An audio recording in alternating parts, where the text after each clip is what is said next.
welcome to the Hmongipino Podcast, bringing you love, culture, and having fun to your life.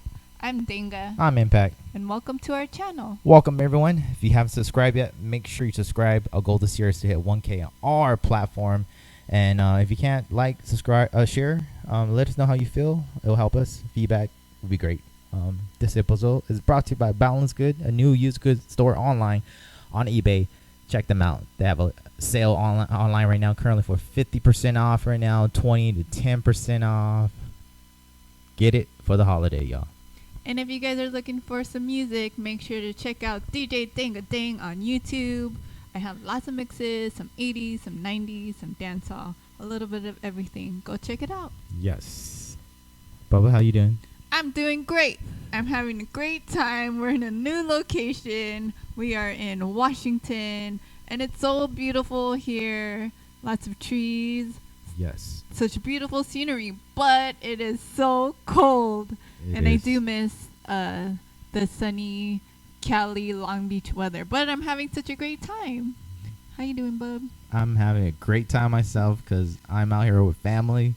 And we're currently in Redmond, Washington at the moment. We're at my sister's place right now. It's a beautiful place in the forest. You could literally go outside and there's tree everywhere and you're literally nature. So I'm just having a great time, spending some quality time with my mom. My mom's out here too. And my sister and Villain's here too. So we're just kicking it and having a great time. So yeah, I'm great. And we have our special guest for this episode. Our third special guest. Yes. So this person is a special person to me. She has changed my life for the good and the greatness and whatever I do in my life. And she's definitely a life mentor to me. And I feel like she have changed a lot of people's life as well in the community and have always been a supportive individual in our community, Hmong community and beyond, you know. And I'm just really happy to have her here. And not just that, she's my sister. She's one of my big sister. And yeah, let's do it. All right. All right, guys, we are back and our guest is here finally with us. Yay. Welcome, Koua Franz. I guess I just want to read a quick bio just for our audience who are out there who don't know who Koua Franz is right now. So inspired by her own experience as a Hmong refugee, Koua Franz is a dedicated executive and a consultant with over 20 years of experience tackling educational and social inequity.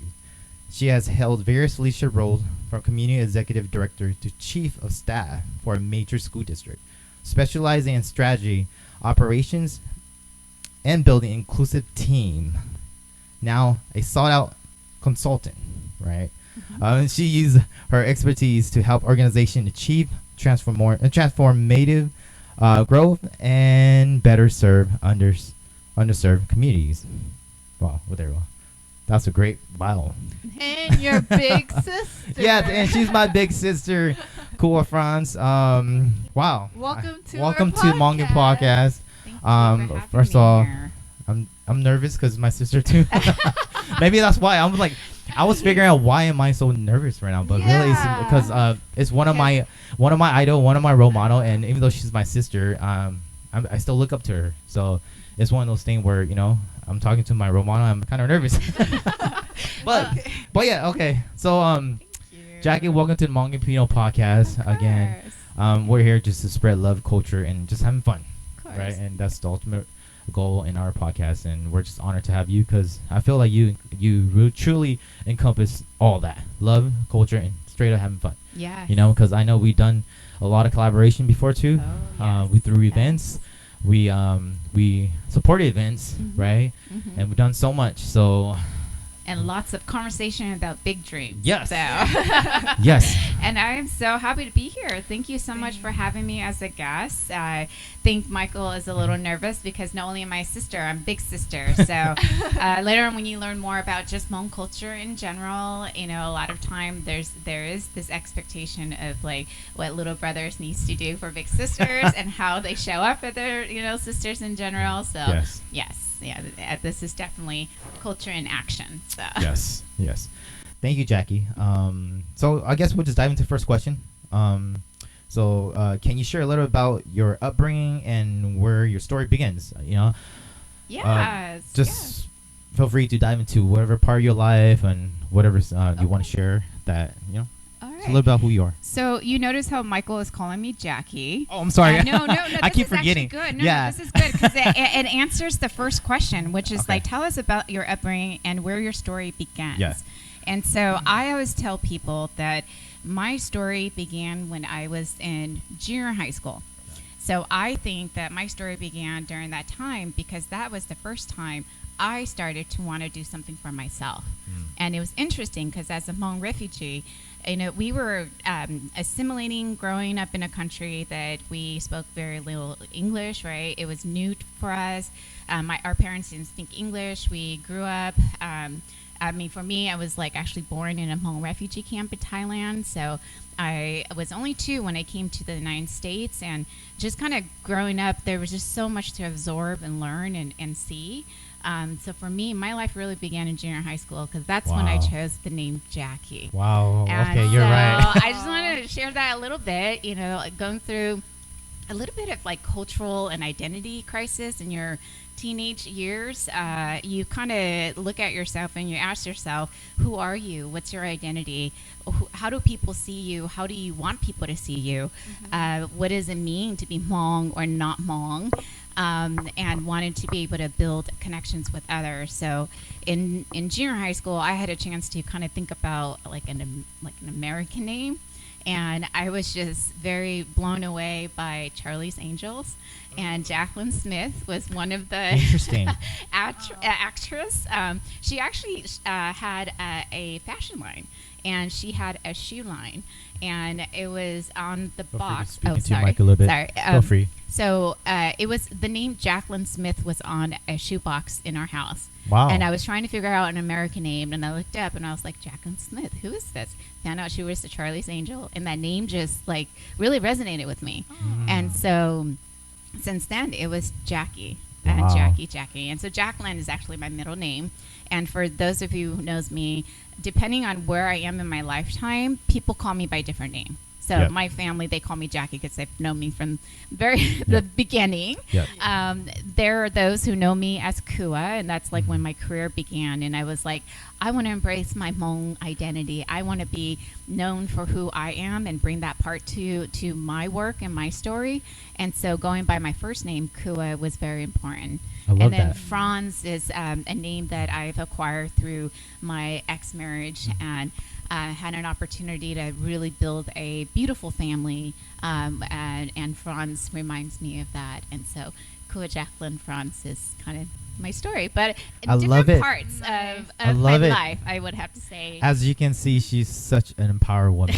I want to let you know that. If you we haven't even started into the conversation, and like I'm sorry, so inspired.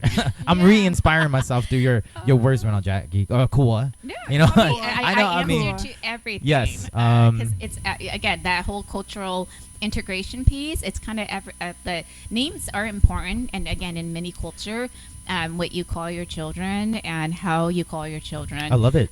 Really also embodies their spirit and who they become. So for me, whether it's Jackie, Koua, I answer it. My Hmong name is Gonhong. My mom named me after a myth. I think it's a fairy tale, and also, people call me Gonong in the Hmong community.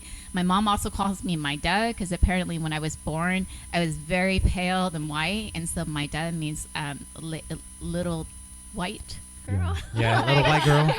Little white princess girl. white lady. Yeah, or Yo, little girl. Little girl, little white girl. Yeah. You're lighter skin tone than us, though. I don't know about that. It's just good You are- makeup. It yeah. really is. But that's so interesting, though. I could relate Yeah. because I also go by different names too. Like Yeah, I was, me too. That's I what was I'm born, saying. I was given Diane, but like when I started my dance career, I came up with Danga, and then like that's what I took, what I created for myself, and that's what I've been using. So I can understand how different names kind of like tell us what chapter, tell us what chapter and the people that the community that you're a part of. So interesting. I guess it's so true because I go by many names too. I have Lonka, I have Michael, and I have Impact, right? Yeah. And people, it's true. People know me for different name, and if you know me from different name, you're a different chapter in my life.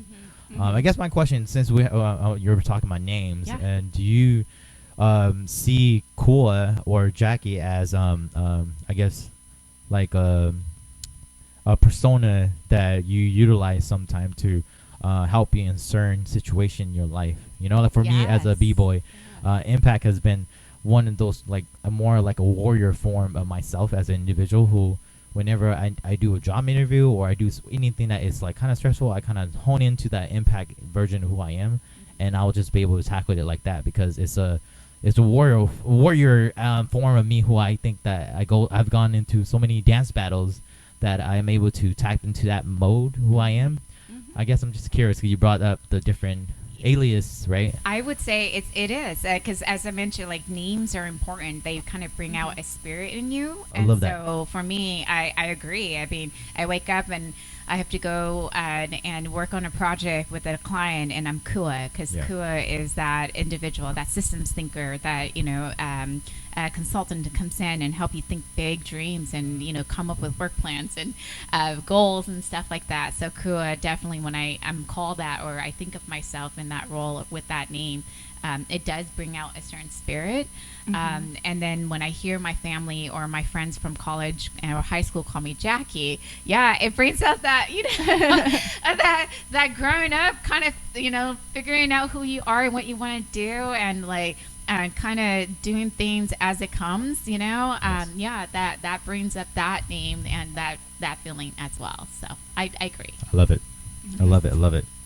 Just so you know, we don't have a mic stand right now. We're freestyle handing because we are away from our studio at the moment. But All right, next question. Well, I just wanted to say that when I first met you, I was so inspired by you, just because I think we were putting on a jam or something, and then you were there to help sponsor it and then help run it, and then I think that's when I first met you, and I was like, oh my gosh, she's like such an empowered woman. It was so nice to see like you taking charge and like making sure everything was organized and everything was. She wasn't just a sponsor; she pretty much was a partner in our event that pretty much helped. We thrown 2 events for our dance team. I mean, our b-boy crew, breaking crew, pretty much, right? And we did our 10 years and our 15 years, and Koua has been one of the most important person for us to even make that even possible, and to create something that so many people came from different part of the world just to attend. And, well, I've always that's just enjoyed like a few of many. I think when I'm reminded of those activities and those events that we've done together, and I feel like a lot of time your slogan that you tend to use, that dream with your eyes open. Dream with your eyes open, and bring things into reality, right, through action. Like I always like imagine those opportunities, and those events really kind of is a great example of that. Someone had an idea, someone had a desire to come together, and people just made it happen. So that's true. Excited to be part of that. I love it. That's true. So who were the biggest influences in your life growing up?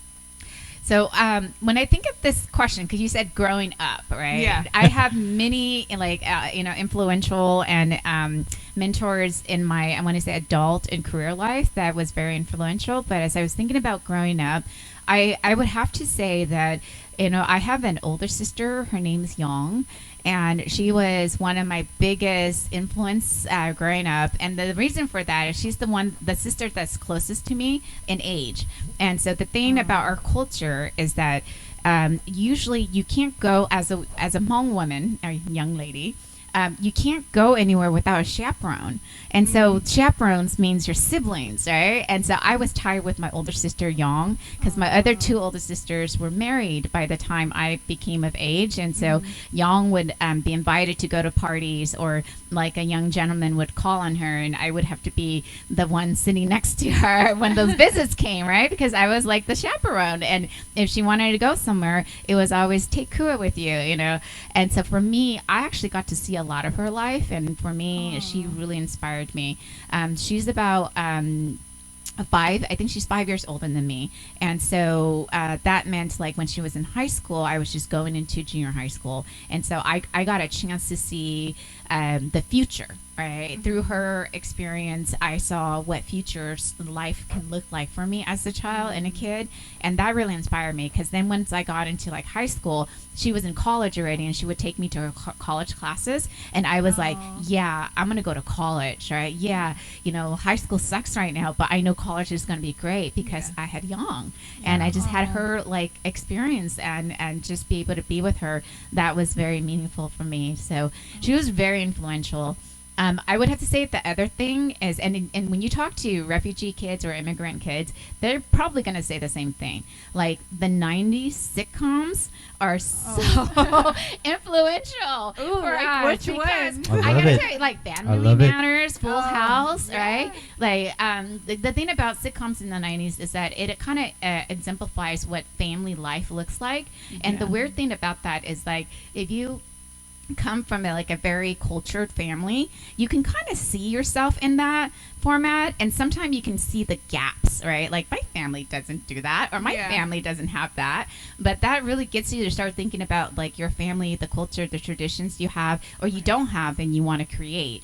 And so for me, like, those 90s sitcoms are just like, you know, ways that really influence how I would want my family to be like, and then also like really validate some of my cultural values that were important.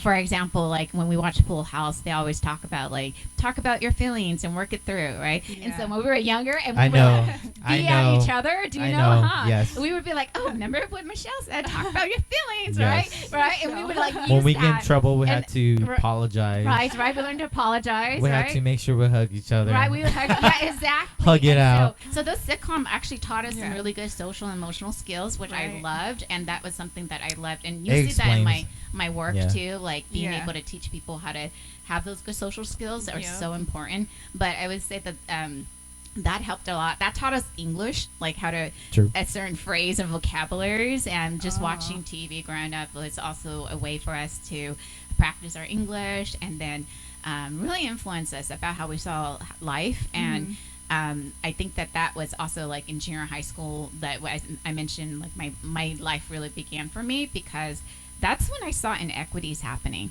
Our junior high school had just changed. I think we were one of the junior high school that was closest to Green Haven back then, and so they were busing. They had to bus the kids to our middle school. So you had both South Sacramento kids and like Green Haven and like the folks from Land Park coming. And that's when I learned that, wow, some people look different and some people actually have different kind of lives. Like the Asian people weren't the same Asian people that we were growing up with. I know what you're talking about. Right? And so it's kind of like you start kind of having questions about things like, wow, okay. And they would get on the bus and they would like get bused back to their house and stuff, because they would need that transportation over, right? And we would just walk home. And I always think about like, man, so I walk home to my neighborhood and this is what my neighborhood looks like. They get bused back to their neighborhood, and I know their neighborhood looks totally different, right? And so it gets you to start thinking about just the inequities in life sometime, and about how different systems really cater towards like certain communities, and then you start asking yourself like, why not my community, right? And so that was really influential for me, about just being aware of the difference and how society and how certain policy works, and how it can be slightly biased sometimes, and there could be some inequities in that. And that's been really influential in how I see my work that I do now. Interesting. I love it. I love it how you mentioned like just, you know, the neighborhood, right? So you saw the difference in the neighborhoods, the people that you kind of associate with during that time, like your school. Dang, I had a question. I'm sorry. I had a question. One of my question was, what was it about? So sorry. It's okay. It's okay. We had another question here anyways. How did your Hmong heritage shape who you are today? I mean, you spoke up on, I guess your upbringing, and then your sibling, right? Your older sibling, Yang. She is such an amazing sister. I know, because she's my sister too. Actually, all the Lor sisters are awesome. Yes. I know. I agree. You guys are very smart and super empowering. And you know, I guess leaders. So how did your Hmong heritage shape who you are today? Like, I think being Hmong, right? Being Hmong, but I want to say like being a Hmong woman. Hmong woman, there you go. Like it's slightly different because our culture, really emphasized more on like the male upbringing and all the patriarch, as we call it, or. And I want to say that, like, there are good things about the Hmong heritage and being a Hmong woman, and some of the things that I was taught to be. It's really interesting because, as Danga was talking about, like, I met her and she was like, not only like the sponsor, but also helping us do like the project and stuff. Mm-hmm. Well, that skill set actually came from being a Hmong woman. So the things that your mom tell you to do, like, you got to wake up early and you got to be there early and you got to make sure you go and just don't stand by the wall, but you have to go and help and you have to, right? And so I've noticed that, like, those are Hmong skills that I've been able to actually tap into my career and into the work that I do. You have to multitask. You have to be like, when you go, you have to be pleasant, right? So really teaching you how to be much more social and like supportive, right?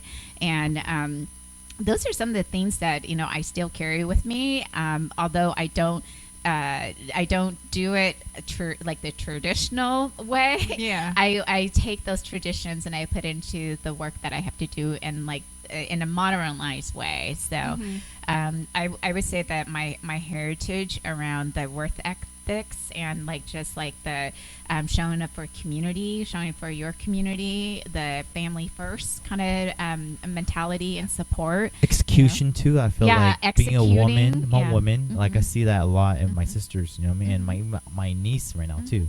And I feel like it's true. Like you guys do execute. We execute a lot because we're always the one doing things. Like when you go to like a Hmong, I want to say dinner or like event where they're cooking and stuff.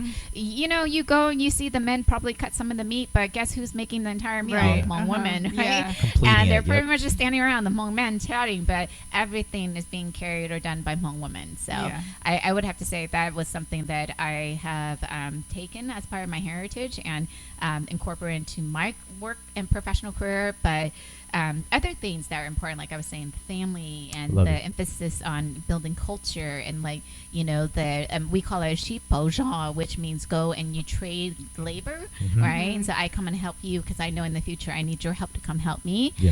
So that's really important for me, and that's been something that I carry with me with the work that I do with my kids and my community and just how I show up. A lot of that's been really supportive, important and supportive in getting ahead, especially now in life when everyone is looking for community again. And a community too. I feel like what's important is that supportive, like of each other, like shipoja, right? Like what you mentioned, like training labor, right? Like I might help you today. Maybe when I need your help, you could help me without even like really, I guess, asking for anything, right? And like that. So that's true because like that builds trust in a community, and that builds like again strengthen the relationship.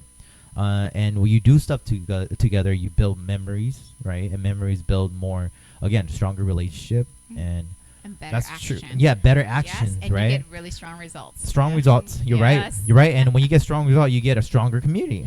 And that's true. I like I was saying, when we talk about Hmong people and about love language, right? I mentioned to you about how like act of service is such an important thing, and I feel like in a Hmong community, act of service is so important. And I feel like when my sister brought that up, I'm like, that's so true.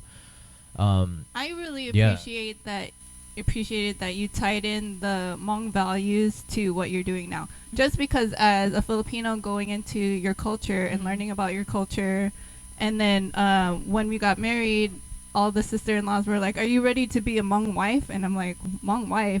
But then automatically I'm thinking of, okay, I'm going to cook and clean and do all those things. But then you're talking about applying it to your work and going to work early and making sure you have everything prepared.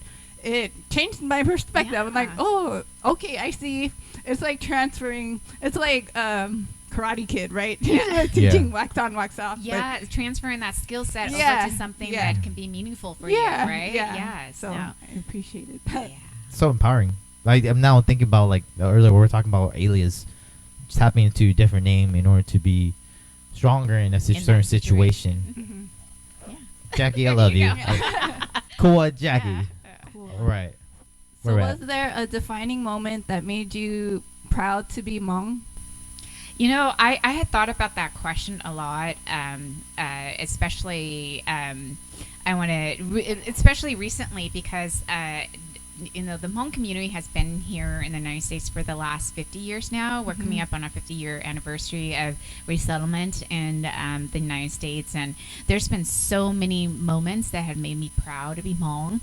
A lot of it was personal, like in my family, when I see my brother and them succeed in the work they do, or like when I saw like my brother or sister graduate from high school and college and all that kind of stuff, just seeing another Hmong person in your family or outside of your family achieving success always made me feel proud. And so for me, I don't think it was ever a moment. It's just like moments of Hmong people achieving and not giving up has always made me feel proud. Nice. I love it. You find inspiration in other people's success compared to being envy, right? We were talking about that in the other episode. Like the deadly sin of being just an envious person, that doesn't really build you as an individual. It actually breaks you. So it breaks you, makes you suffer. That's the thing. Suffer more than envious. Suffer more than what you think it is at the moment, right? Yeah. What's important about success is, I feel again, do you believe this? That success is out there for everyone? Yes. Because I believe success you have to be prepared. Yeah. I do believe that success is out there for everyone, but it doesn't just fall in your lap. You yourself have to be prepared to take success because you have to be prepared. Because when it sits there, it's like right now in this moment, everyone can be successful, but who's going to take that moment? Right? Who's going to be ready to take that moment? And so I also feel like there's a second part to that statement, which is then you got to be prepared. You got to be your best self. You got to be able to be ready to take on that opportunity. And it means not giving up on knowing your strengths and weaknesses, so that when success comes you can be like, hey, I want that, but I don't got the skills. I'm gonna go find someone and help me, right? So it's kind of those kind of things. Or success comes and you go, yes, I'm confident I can take that, or wow, I really want that, but I know I'm gonna have to build my confidence in order to really take the best advantage of that success to grow, to thrive. So I would say there's the but. Yes, but. I agree. I agree because I believe in working hard. I believe that hard work does take you somewhere as long as you have a direction. And even small success does adds up to big success in life. And I want to add that it's not just hard work. It's like you got to build your knowledge base, knowledge, information. Knowledge is power. You got to understand that knowledge is power. Yeah. Knowledge is information and power. And knowledge allows you to find more information to know, to discern like what decisions you should be making so that you can actually be successful. So knowledge is important. And again, knowledge, hard work, actually taking action. I think all of that helps you be ready when success comes knocking. Love it. I love it.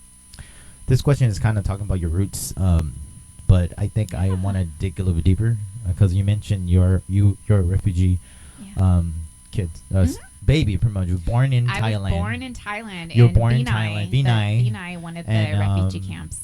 The interesting thing about our family is that we have 4 that were born in Laos, 4 were born in 4 Laos, that were born in Thailand, and 4 that was born in the United States. Yeah. So we have a triplets of quadruplets. Quadruplets. Is that correct? Yeah.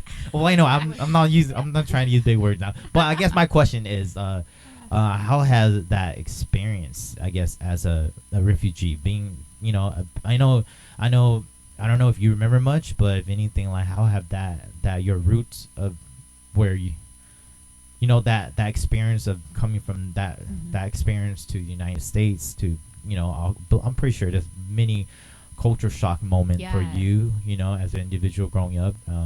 I guess I just want to dive deeper in that because I'm pretty sure there's a lot of Hmong people out there, and not just Hmong, but people out there in general who are immigrants who who are probably struggling and trying to find themselves or find their place, find their home somehow, right? Yeah.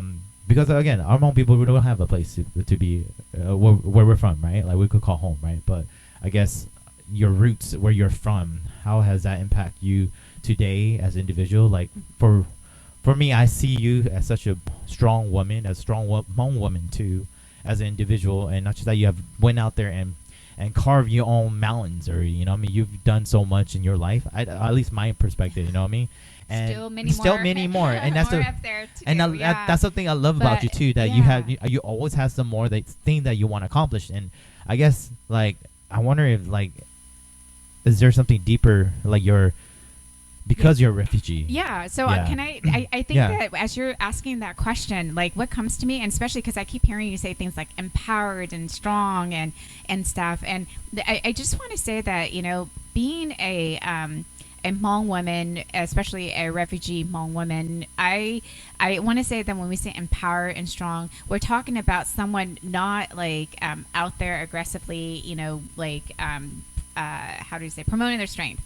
I actually think what you both are saying and what I try to express to people when I talk about strength and empowerment is not giving up. So my strength and my empowerment comes from the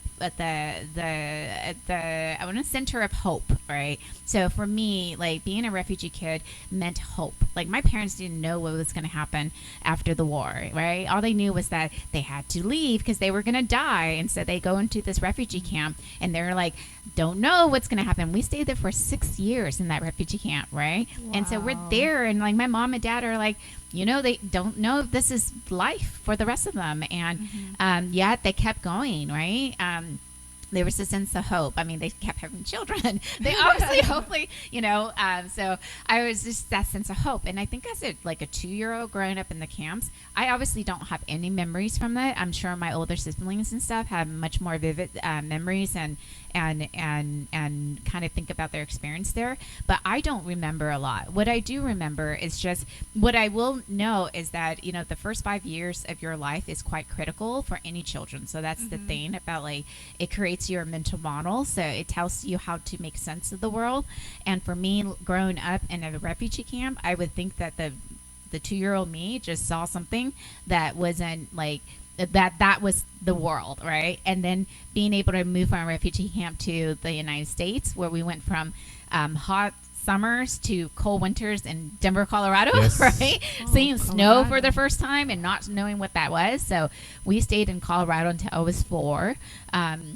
So my early upbringing memories and the way that shaped my mental model was living in a refugee camp and then growing up in Colorado and then coming to South Sacramento. And so for me, that's how I made sense of the world. That's what I thought the world was all about. And then plus all we saw on TV. So that's why I was saying that, you know, being able to, once I was able to grasp the language and be able to have that self-expression moment, and then watching, you know, what's being fed to me through TV and other, again, then the culture that I was growing up in, because again, back then, the Hmong community was very tight-knit, and you stay with your community because that's how you survive, and you stay with your family and your friends and your cousins and stuff, right? And so a lot of your own experience came from what your cousins told you, or like what your sister told you, or what your mom was telling you, and then like what you saw at school, and then what you saw on TV, and everything looks slightly different because everyone was explaining a different experience. So for me, that taught me a lot about like the sense of like, it can be different. You know, if you're in a situation right now and you're like, oh my God, I don't know what the next 5 years is going to be like, you know, just look for that sense of hope, because it can be different. It can be better. It can be a little bit worse, all right? But then again, it can get better. And so for me, yeah, I would say that what has kind of guided me, you know, is that sense of hope. Yeah. Sense of hope that never lets you quit. Yes. Yeah. I love it because that's true. But I got to tell you that, but this gets to the point. This does get to the point where, you know, eventually that sense of hope. And maybe this is the part where I, in this chapter in my life, is learning more about is this notion of contentment, right? Yep. So that you got to find a place of contentment. Content and right? just peace. Just peace, right? Peace. And that hope is also okay. Like you can have hope with peace. all right? And what I mean by peace is that not having to seek more anymore, that enough is good enough. True. And that is something that, as we talk about my children and that piece, I've learned a lot through just, raising my own children. I love it. Yeah. That's such a great message. I feel like, I hope someone out there hear that message, because it's just that message of like, I guess hope. connecting your roots into your lifelong message and journey in your life, about empowerment too, and explaining what empowerment means to you, going through that process of coming from another country to growing up in a different country, right, a different place, and finding yourself, right, and just never giving up. I feel like that's something I feel out there. I feel a lot of people need to hear that you just can't give up. You can't give up. Yeah. Find some hope and keep going, and find a goal. Yeah. Find a purpose. It can be tiny. It can be small, and just find that hope. Yeah. I love it. Yeah. I love it. I know. I agree. I'm just piggybacking off of you. Just because you were born in a refugee camp, it could have been. You could have been focusing on the negative, like you being moved from different places, and you could have been in a negative place. But I love that you're aware and you were choosing hope and positivity instead of. Yeah, but I think that probably came from my parents too. That was the thing. Like, I always look at my mom and I go, "Mom, I bet you didn't know this is like how your life was going to be," And she was like, "Yeah, we just knew that we got to survive, right? And that it just has to get better." Yeah. It's just interesting because I'm one of the youngest kid, and I never really think of stuff like this. Yeah. I'm just to be honest. No, I never really do. I never really didn't think about that. About what that's I mean, like. maybe like for me, like being a little younger sibling, it might have been engraved to me naturally, as I was growing up. But like, I do believe in that too. And I do find myself in similar situation where I just can't give up. Yeah. You know what I mean? And honestly, you shocked me because I didn't expect that would be the answers. You know what I mean? I didn't expect that. I was trying to dig deep, and that was pretty powerful. So thank you. All right. It's beautiful hearing how your roots shaped who you are, and now you're passing that same strength into the community. Yes. Let's talk about the work you've been doing and the impact it's had. Can you share about the work you do in the Hmong community and what inspired you to get involved? Not just the Hmong community, but feel free to expand. Every community. Yeah, every community. But I do want to say that I do find myself always coming back to working with my community in any aspect, and that is because of my upbringing. So for me, I had an opportunity to go away to college. I had an opportunity to work with some really, I want to say, smart and influential people. I had an opportunity to work on some really great projects and hold some roles that really built my own career. And for me, I always thought about why not be able to bring this back to my community. I always thought about that. Like, I love that. When I go somewhere, I'm like, wow, this is so cool. Like, they are doing strategic planning. How come we can't go back and say, let's strategic plan and build a Hmong community center, right? Like, I would go and have to, like, when I was at the school district and we were talking about like different curriculum to support children's learning, and I was thinking, and back then I was the Chief Family and Community Engagement Officer to the superintendent at that time was Jonathan Raymond, and I was working with him, and he was like, why don't we just do a Hmong immersion program? And I was like, I know, right? Like, why can't we do that? And so we opened a Hmong immersion program, like it's like, and the thing about it, it's the school that C teaches at now, right? Susan B. Anthony. Yeah. I and love like, that. It's just like the fact that we knew that we can create, curriculum that can, help our own community that was thriving in that community, and to be able to say, and then we also did like a Mandarin immersion language immersion program too. And then we also encourage a Hmong charter school to open up, in Yapashoa Sac City Unified School District. That's and amazing. It was just like those kind of things, that it can happen. And I really honestly think it's because, like, when you put people from the community in leadership roles, that when decisions around like what kind of programs or what kind of where the focus of priority lies, voices are heard, and voices can't be surfaced and lift up, and that you can take really good ideas that benefits your community and make it happen. So those are the kind of things that I always think about when I'm working with the broader, community. I always think about, why can't we do this for the Hmong community, or how can I do it so that I can bring a little bit of this back to my community.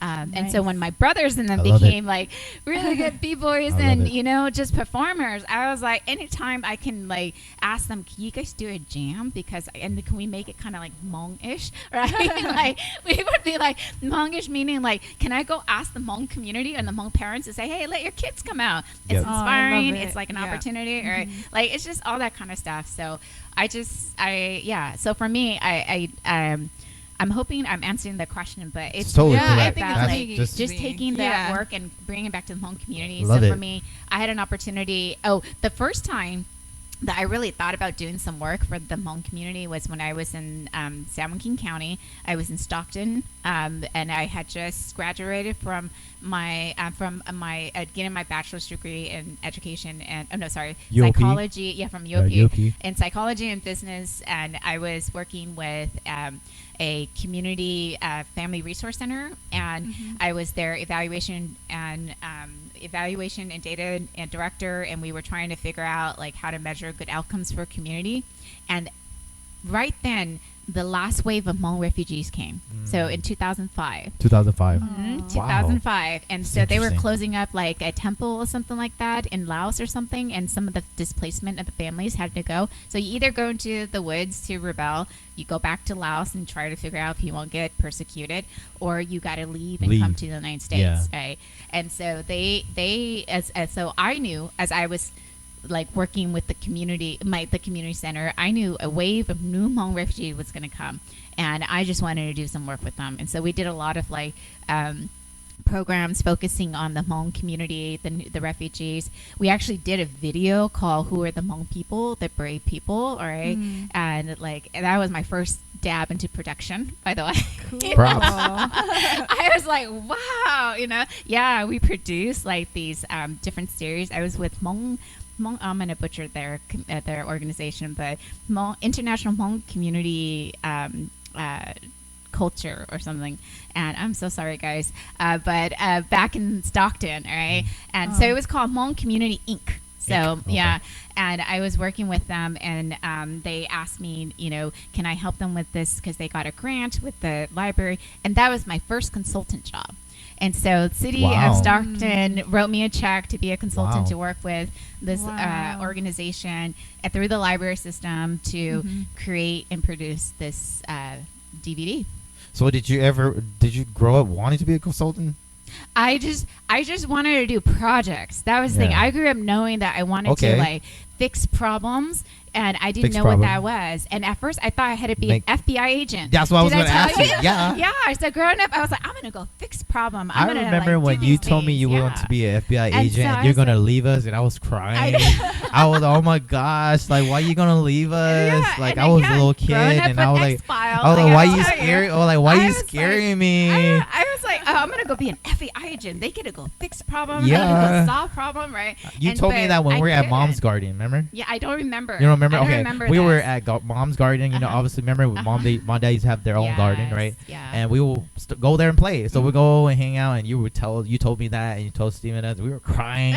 We were like, oh my gosh, why are you going to leave us? I'm going to go be an FBI agent. But unfortunately, the thing about being an FBI agent is you have to be a U.S. citizen. And so I was not a U.S. citizen until I became 21, I believe, because I had to go through the naturalization process. And again, my parents didn't. When my parents actually, there was this whole thing where they were supporting all of the Hmong refugees to become citizen, and my parents got their citizenship, and all their children under them, and that was with them, under 18 would have gotten their citizenship automatically. But I was already 18, and so I couldn't get my U.S. citizenship through only under 18. Oh, under so 18. yeah. Okay. So but then guess what? Everybody under 18 We're was already United U.S. States. citizens. Yeah.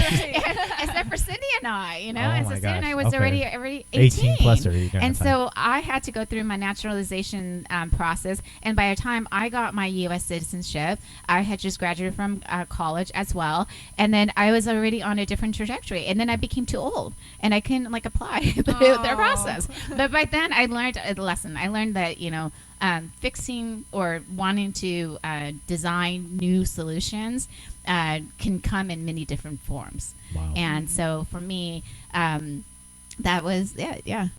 So that meant being a consultant. That's a lesson in itself right there. It's a lesson message in itself right there. So that's interesting. So your consultant journey started there.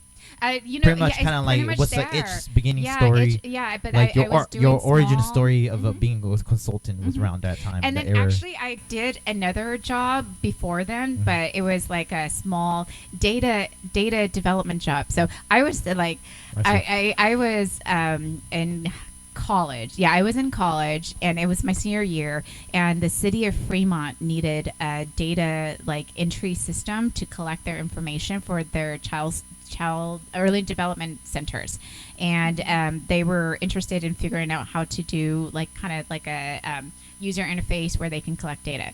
Well, I was taking a computer class. I was taking it was a data analyst class where I was learning how to use Microsoft Access.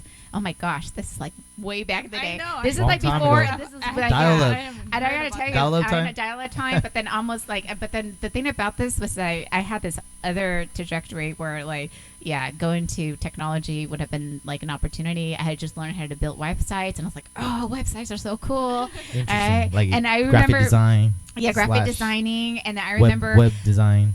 MySpace came out, and I was like, "Oh, this is so cool!" And then I was thinking to myself, I was like, "Now, oh wow, wouldn't it be cool if somebody created a platform or a website where you can share videos, so that you can share videos with family?" And I remember John had said, "That's such a dumb idea." And then a couple years later, YouTube kicked out, and I just looked at him, and I was like, literally yeah, 2005, 2005, I think. 2003 or 3. 2000 yeah, 2003. I remember with 4 or 5 because I was one of the first YouTube members. I was gonna say me too. I was oh number my gosh. 18 or something. Yeah, I was 20 plus somewhere. I was somewhere the 20s, around I there remember. because I remember during the time I was looking for a way to share my breaking videos. Right? And I was like, how do you do this? And then YouTube popped out, and I was able to share my videos randomly somehow. And then that was interesting. It was still in its early stage. It was early stage, but it was definitely something that I was interesting enough that people wanted to invest in. So, yeah. Well, those are great ideas. I mean, look where YouTube is now. Yeah. Yeah, I guess we're talking about projects, right? So you've done many projects. What are a few or maybe one that you were the most proud of?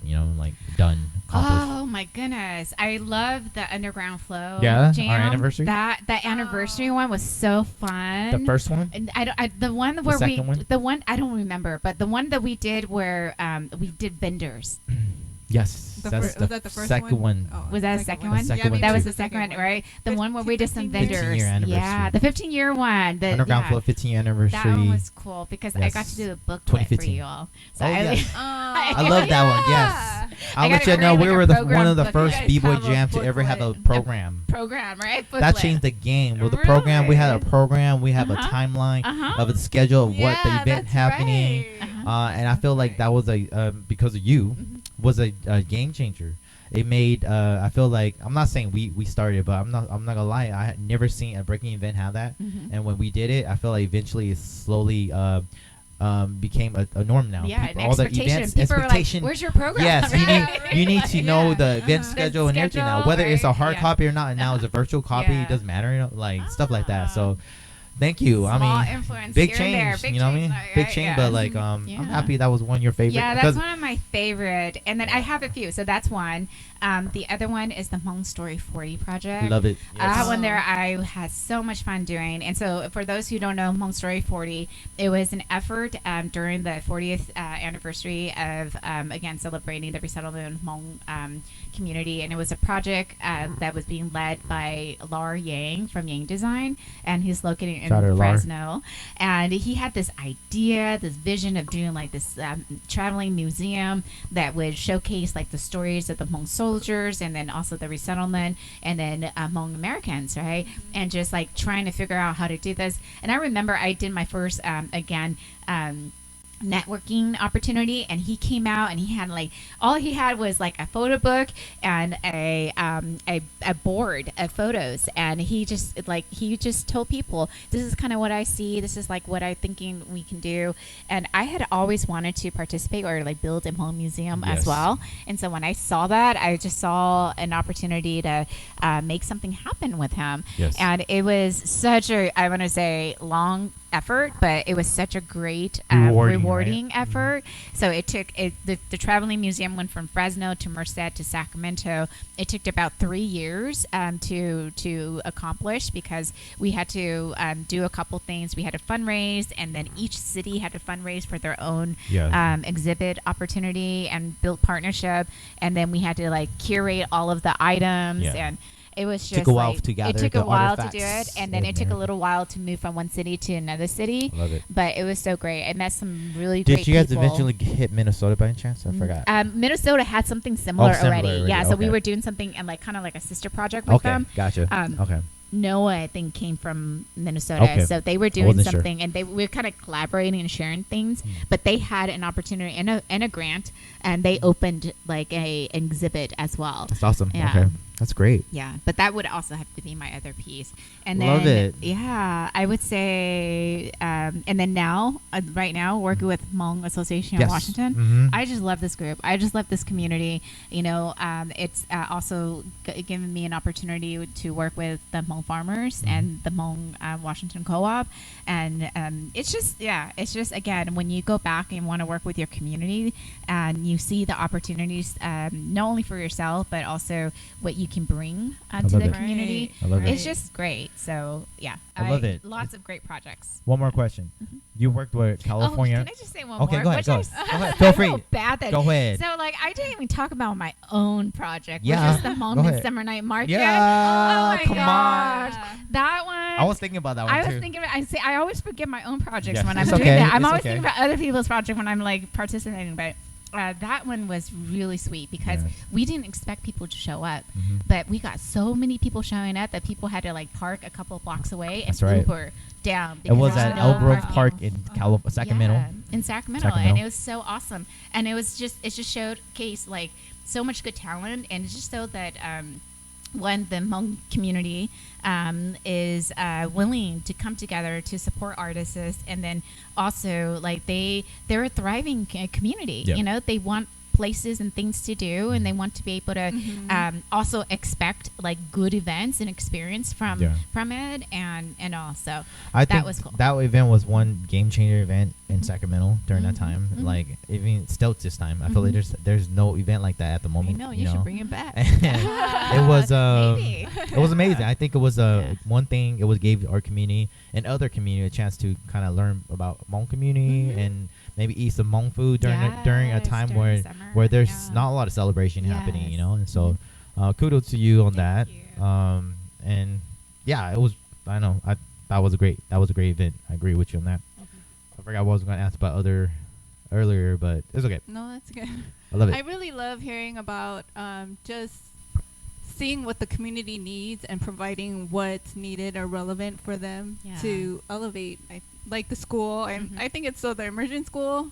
I think that's so awesome. And then even working with breaking and just different communities and providing different resources. Yep.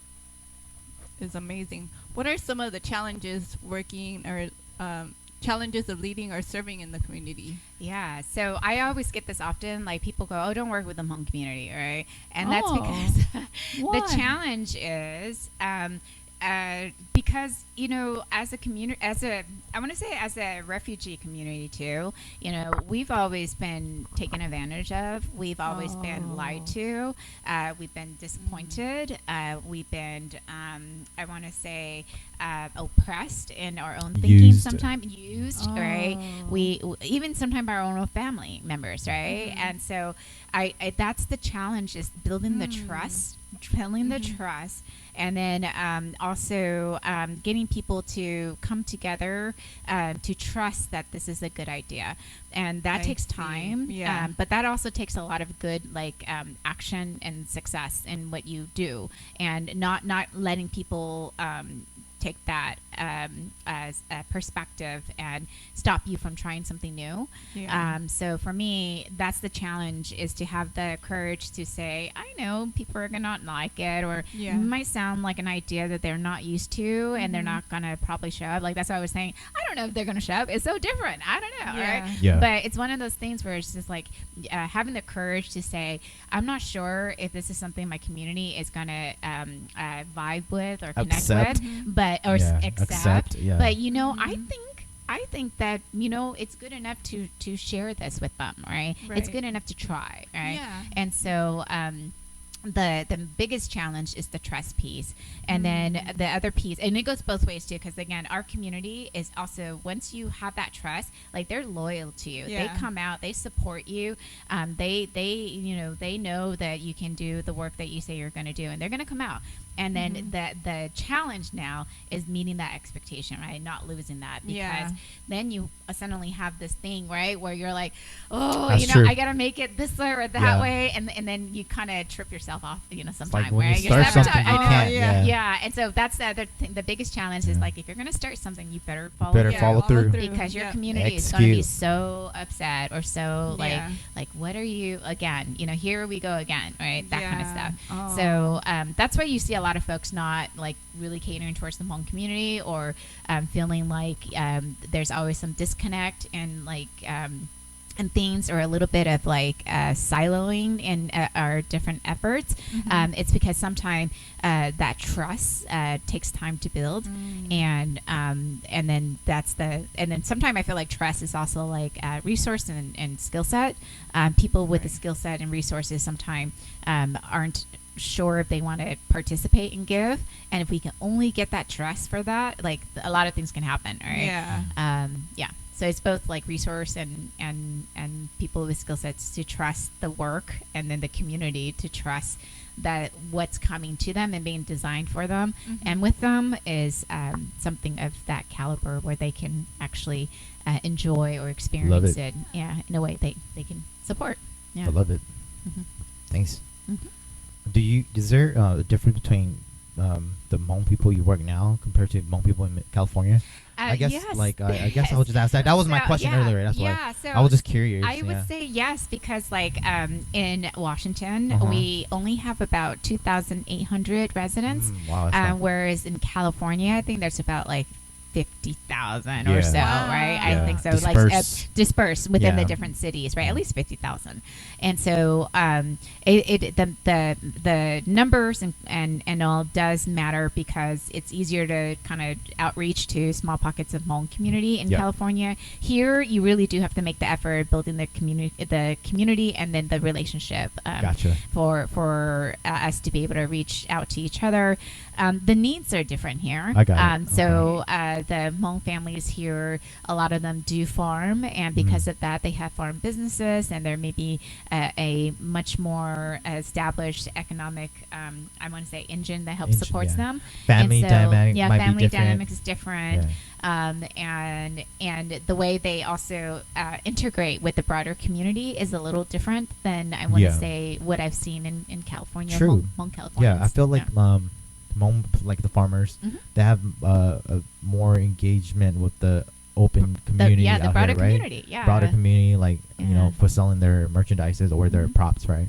Their products. So a little different. But I've only been here for 6 years, in the Pacific Northwest. So I'm still learning their culture, still learning both the Pacific Northwest culture and also the Hmong community's culture here. I love it. Thanks for, serving all Hmong community. I mean, I was just saying. I don't. And I appreciate that's the thing. I try to, but again, I with family now. Once I started my own family, it just kind of also became a balancing piece a little bit. All right, and so for me, that has also changed a lot, and it became more about strategically, how do I still still make impact in my community without giving up my weekends all the time, or having to always hold like a leadership role in the Hmong community. You know, like how can I open that seat for others and still support? So building like the next generation of Hmong leaders is so important. I love it. Speaking about the next generation of Hmong leaders or Hmong generation, what's one thing that you love about the new generation? Like, you've been around. I'm like, you know, you've been working for many years now within the Hmong community, from California to Washington now. Yeah. Like, what do you see now in the new generation that you appreciate? It maybe didn't see or now like kind of see. Now I know there's so much different thing now. There's like technologies have changed. I guess community dynamic might be different now too. You know, like people are interested in different things now. Yeah. You know, I mean, of course, some stuff still remains the same, like food, maybe. You know, like certain food that you want to bring out to the community. So with this new generation, I always talk about globalization. So, you know, when you and I grew up, we just had to compete about, you know, with folks in our city or like that city next to us, right? In the hood, or like, you know, like Fresno, right? Or something like that. The competition against others, or like the knowing of others is just as far as you can travel, right? Which is very far. But this new generation has the internet, right? Has the World Wide Web, right? Yes. And so for them, it's kind of interesting because then again, we grew up watching, again, white people on TV, right? Whereas our kids, they grow up watching Hmong people on TV, right? They watch, you know, other people that look exactly like them. They grow up listening to music that has their language in it, right? Or other culture that are very similar to them, and they are able to access that rather quickly.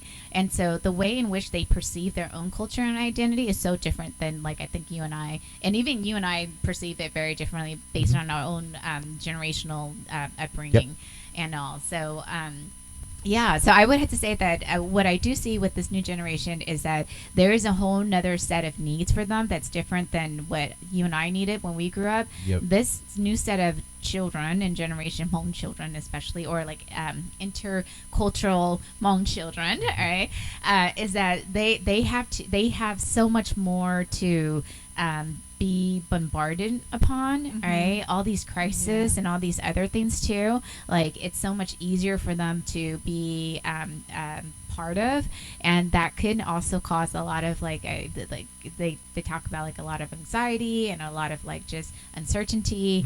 Sometimes it's harder when you're competing against the world versus, you know, your neighborhood. You're right about that, right? And sometimes it's like the fast pace, right? Meaning, the fast pace. You know, for us, we had our competition within sometimes a small city or town neighborhood only, and that led to slowly to expand to bigger, I guess, challenges or competitions, right? I see that kind of like my breaking, you know what I mean? Like, it was just competing within my school, and from school to neighborhood to the city to other city, and the city to the state, and the state to other states, and from the country state for the United States to the whole world. We had like steps, but now it's so interesting because they're competing with the whole world now, and now right? they're going to go straight to competing internationally, right? That could cause anxiety. That could cause like stress, like, oh, I can't do it, or that could cause someone to give up. Right. That's and it also opens up opportunities. That's the other piece too, is that these kids are, you know, these generation, they have so much more opportunity than you and I had, or at least I had, and all too. And so, like, to be able to say, hey, you know, I think I want to build my career and then go work in another country, right? They can actually do that, whereas we never thought about that. We just thought about growing up and working in your town or going somewhere else in a bigger city. So I think those are some of the changes and challenges and opportunities that I see for this generation compared to my own. I also think that a lot of time, because of that opportunity to access information better, they are much more curious about their Hmong identity and culture. I do see them embrace it a lot more, like whether it's in fashion or wanting to do like the traditional practices, or being able to still speak the language. The other thing is like understanding like our history a bit more now.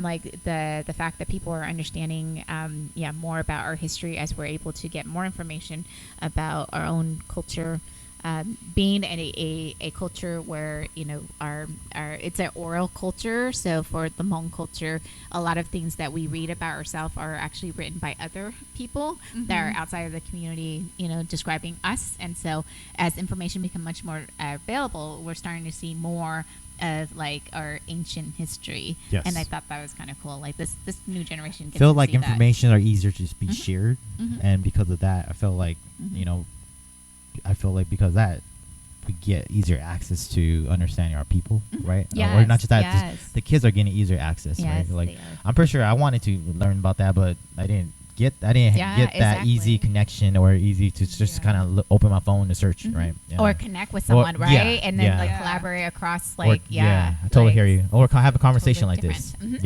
Yeah, totally different than what we had, but yeah, and both challenges and opportunities that comes with that. Okay, Jackie, I know you work really hard as a consultant, and not just that, like a person who are working with the community and everything. How do you balance that with your family? You know, I know. My Bubs was gonna ask.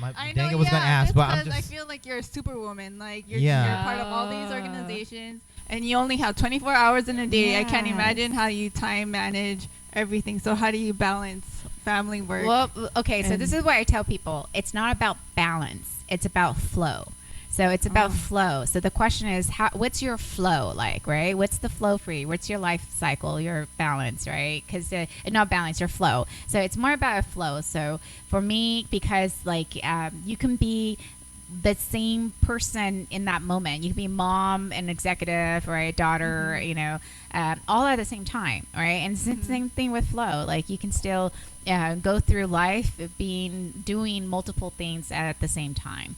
And so finding the right rhythm and the right flow for your life is what you should be seeking. You should not be seeking balance, because there is no such thing as balance. It's just, a flow. I like that. Okay. Nice. And so for me, it's about that. And again, sometimes the flow changes, and then again, the rhythm is a little bit, fast. And then sometimes I get a downtime, and it's like, oh, my flow is slow today, you know, and I get more time doing this, you know. And then it's about intentionality. So it's kind of like when you realize that, well, I need to pay some more attention to my kids, or I really need to put some more self-care for myself, or, you know, some intentionality about connecting with friends or family. That's important too. I'm not the best at that. I can admit to that. You know, I got, you know, because again, my flow is a little different, right? Like I'm trying to focus on something. And so, and then just to know, again, like you can't balance everything. Just find the flow, find the rhythm. Incorporate love and life and career and family and work together, so that you can find that nice flow. So it kind of like it just goes together. Just kind of like intertwine everything together in a way where it makes sense. Yeah, and it makes sense to your family as well. So for example, I forgot where I read this from, but it was from a book that I was reading, and he was talking about how he was doing a vacation, and he's at the I guess he's like in front of the pool at the resort, and he's typing his email, right? Because he's trying to finish up his email, and he overhears the other person talking about like, oh, look, even that person can, you know, and leave work at home, like work, you know, leave work and he has to bring work to his own vacation. And the guy that's doing the work is just kind of thinking to himself like, yeah, but then you are only vacationing for this moment, right? I'm gonna be done, and I get to vacation all the time. Like it's like I never get to go back to work because I'm actually working and vacation at the same time. And so you know, so it's kind of like that. Like perspective. Yeah, perspective. And again, it's that flow. It's like that alignment. Flow, it's that alignment piece too. That. Because that was something. When I read that story, I was like, oh yeah, I want to have a flow like that.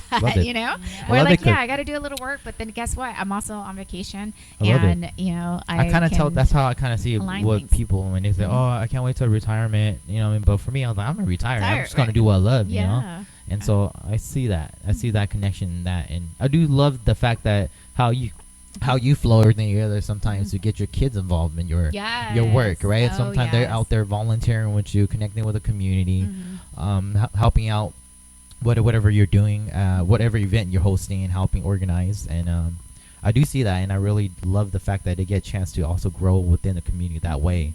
Because one thing, they get to meet other individuals. They see people's stories that are pretty much just like them, you know, right? Growing up as well.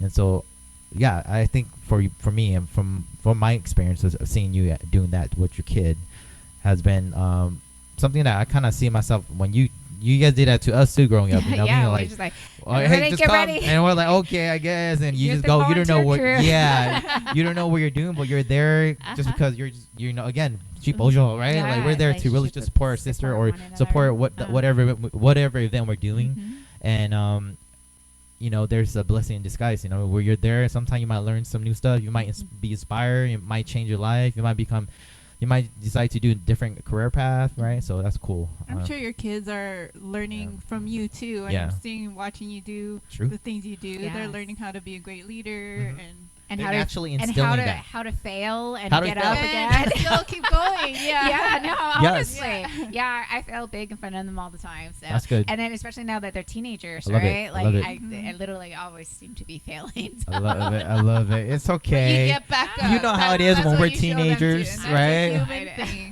All right, speaking about my nieces, right? We'll move on to the next part, I guess. Like, speaking about my nieces, they are mixed, right? They're mixed with Hmong, right?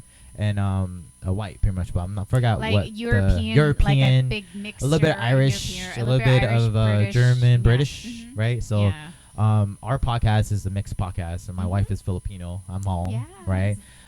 So I guess for me, I would like to ask you this: is just question about being a Hmong mother to kids who are mixed. Like, how is that experience for you as a mom? What are some hardship? What are some positivity? What are something for you as a mom that if my wife become a mom, you know, the kid would be Hmong and Filipino? What are something that you could share to parents out there to I guess hear that part can help them when they have mixed kids, right? Because like I know for me, like, again, I'm always talking about me. Like, I'm 100% Hmong and I still have identity problems sometimes. You know, I question myself sometimes, but again, that's just part of being a human being. It's okay to question yourself every time and find some answer, learn and grow, right? And evolve, right? I guess if anything, if you're looking for a question. So I guess, what is it? How is it being a mom to mixed kids? Yeah, so being a mom to mixed kids, I think it's definitely something that as I started to as the kids starting to grow, like you go through different phases. So like, for example, like even before we had the kids and I decided that, you know, I was going to commit myself to a marriage that, you know, really involves another person from a different culture and background. Even that took some major thinking on my end, because during my time, when I met my kid's father, like it was in the late 90s, so 1998, 2000s, right? And so the community was still very, like the Hmong community was very young still. We were still kind of growing up in this community, and really still tight-knit. And so it was not actually, it was frowned upon, right? If you were dating outside of your culture and your race, right? It was really hard because it was frowned upon. And I just remember my parents talking about it. And for them, I think the biggest challenge and issue they had about me dating someone that was not Hmong was not that they mind as much, but it was more about the fact that they had to hear it from people from the community. And so my mom was just so tired of hearing like, oh, is your daughter dating that white guy, you know?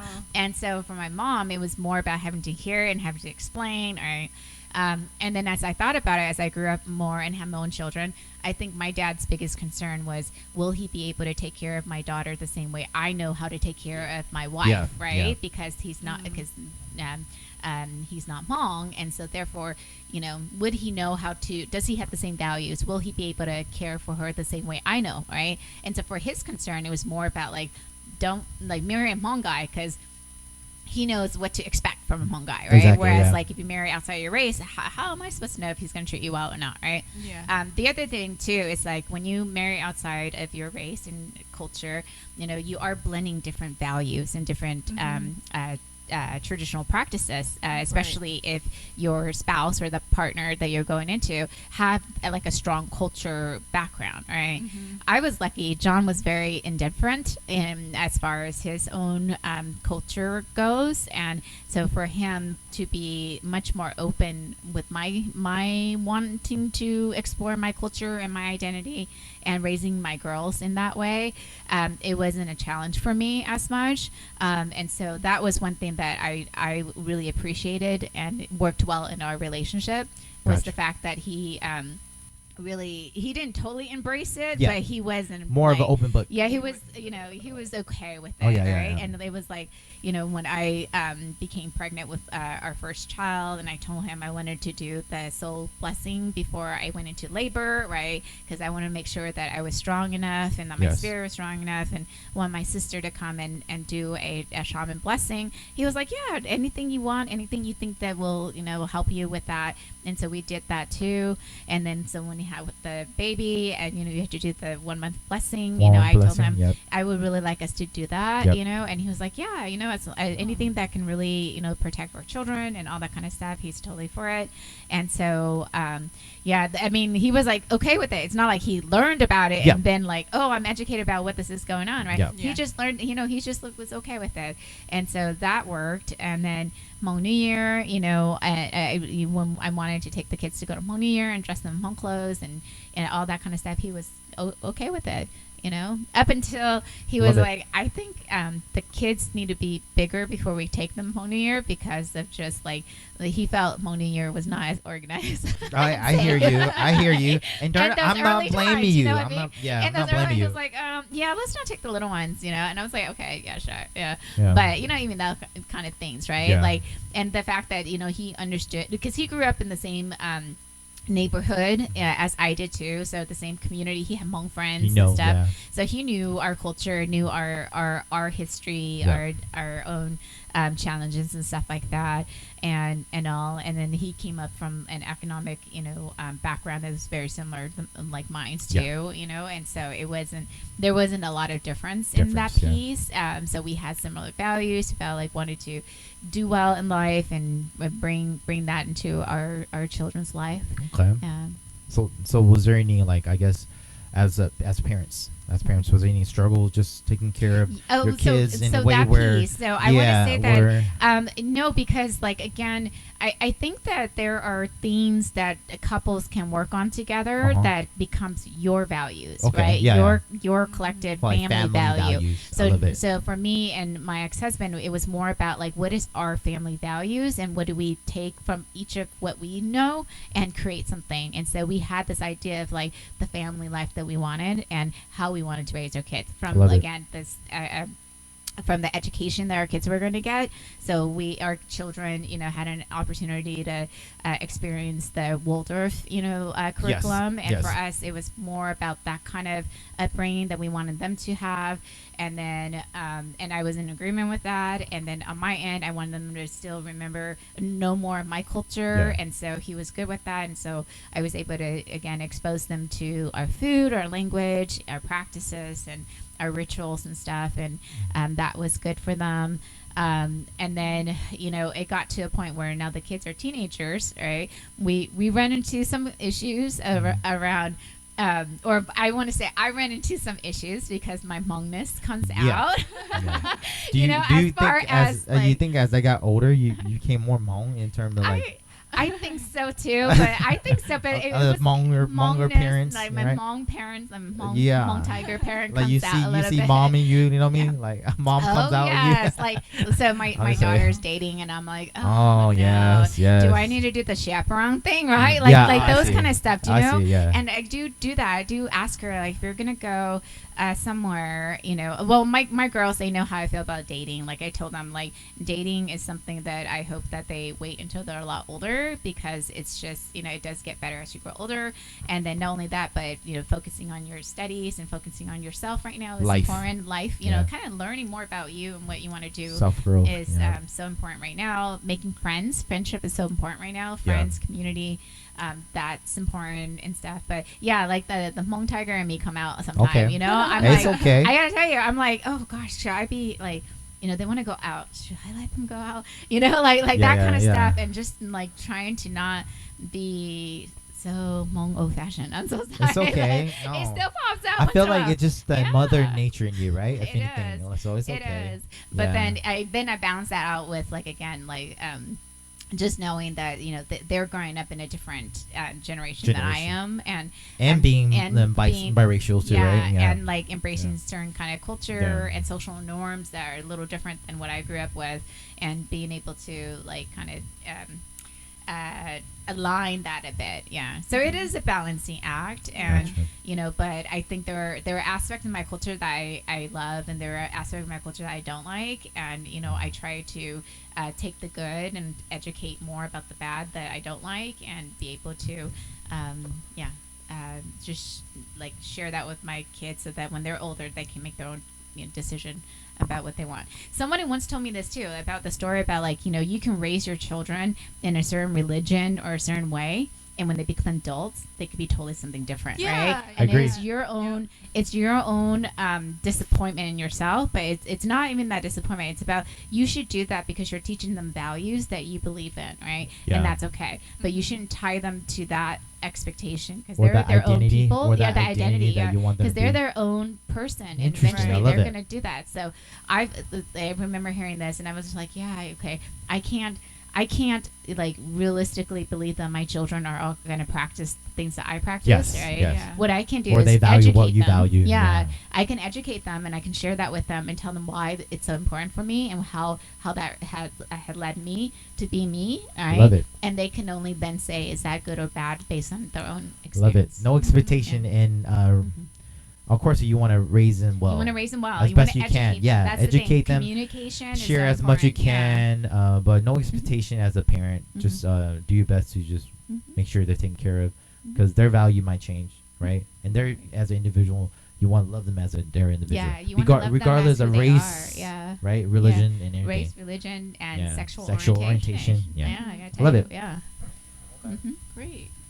I really what was I thinking about? I really appreciate that you and your ex-husband were the first out of culture in our family. Speaking about breaking barriers, I'm just saying breaking barriers, right? Again, that's right. My sister. So it was like it was a little bit easier for me that it was possible to break. Be an outsider coming into a Hmong family. So True I that. appreciate you for that. I know. I appreciate you too, Jackie. I know it was tough. I know it's still hard. I mean, because I remember back then. I do remember back then how hard it was. And I remember hard, seeing John knock on the door too, and like I know how scary it was for him. But like I said, it's one of those things where like again, it's just the woman you are. Breaking barrier and just going for what you want to do, and doesn't matter, never giving up, and just completing what you got to complete. And I guess you're right about that. You did make it easier for our family eventually, whoever want to date outside. Because again, I always tell this, like, we're not in a Hmong country, we're in America. Love is love. You find love anywhere. And for you as the first, right? It was in our family. In our family. Yeah, it was. That's right. I wasn't the first. Not the first, but in our family. It was our family where you made it like open where like love is love, and you find love anywhere. Yeah, and then I do appreciate that it was a culture shock going into the family, and also just learning about shamanism and the food, and then the big family, there's like 50 of them. So it was like culture shock for me, and my family does practice Catholicism, but then I was also open to so it wasn't like we were bumping heads on what religion we were gonna do in the future, or we had to like choose one over the other. So your story kind of like, honestly, if anything, definitely help us in the future. I mean, it's possible. It's what we make it together. I love it. So. Yeah, it's what works. Family value. That's what I love. Because sometimes you find like that certain religion, they all have they have very similar like values tied to it, and it's just a different perspective and different way to practice. Maybe. Love it. So, where are we at? How do you teach your children to stay connected to their Hmong roots? Mm-hmm. I mean, like, also battling, like, American culture, too. Pop culture, hip culture, right? Yeah. Well, I have to say that it starts early. So, like, you know, I really encourage that, you know, they're introducing to your culture early on in life. So it becomes part of them. Like, it's just natural, right? Or it's just part of, again, who they are and what they do. Now, if you didn't start early and you're suddenly now yourself, like, embracing your own identity and your own heritage, you know, I feel like that's a journey that you should take with your kids as well, because it's part of who they are and it's part of who you are. And, like, to be able to do that together, I think would be great. Yeah, so I think again, the question, I hope I'm answering. No, that's totally right. But it's start early. Yeah, start early. You know? Like, how do I introduce it? Yeah, how they stay connected. Did you start early. give them the option of like, okay, this is what I practice? Like, so that's the part where I said start early, because a lot of time I would just practice it. I'm like, oh, we're gonna go to this shaman thing, right? And I need you guys to go with me, because as family members we go and support, right? And when we go, this is how we practice this, and this is why we do it, right? And I would just share that with them. And you know, when they're younger, they hear that and they see it. Eventually they get to ask questions like, you know, do we really have to go stay the entire day? You know, and it's kind of like, well, what are you gonna trade that with, right? Are you gonna go somewhere or something that's important, or yes, it's an entire day piece, because you know, this is like what we have to do family the entire gathering time, too. and it's a family gathering opportunity. It's this that, right? This is what we do. And so I think exposing them and then kind of communicating and sharing with them. And when you don't know what you don't know, you just tell them too. Like, I don't know why we do this, but we do it, and we